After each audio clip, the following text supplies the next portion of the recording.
Ce sont des œuvres d'art qui appartiennent tout autant à la mémoire de l'Irak, de l'Empire abbasside, qu'à la mémoire des civilisations d'Orient. Depuis 2014, nous ne comptons plus les musées, les monuments qui ont été détruits, les statues passées à l'explosif ou à coups de marteau, de massue.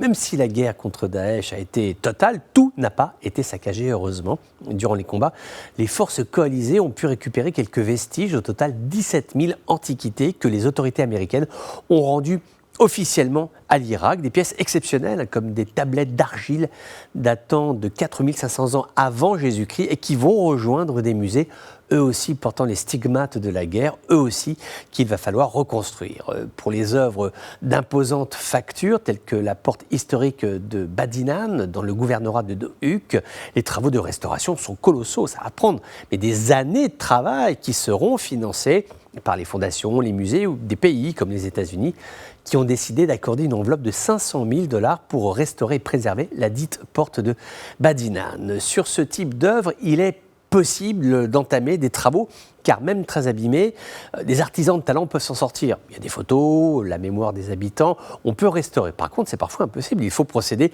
à des répliques. C'est le cas de deux célèbres statues assyriennes détruites par l'État islamique dans le nord de l'Irak. Les statues de Lamosso, dont beaucoup étaient des taureaux ailés à tête humaine, qui ont orné une salle du trône royal dans l'ancienne ville de Nimrod durant des siècles, après avoir été vandalisées, réduites à l'état de poussière, des répliques ont été faites à l'exact identique. Elles sont exposées au musée de Mossoul. Donc tout cela est long, tout cela est laborieux, mais ça existe. Il y a de véritables énergies qui se déploient pour restaurer ce qui peut l'être et réhabiliter autant que faire se peut les musées qui travaillent autant pour la mémoire du peuple irakien que la science et le tourisme. Car n'oublions pas qu'autrefois, le tourisme culturel était une activité d'importance.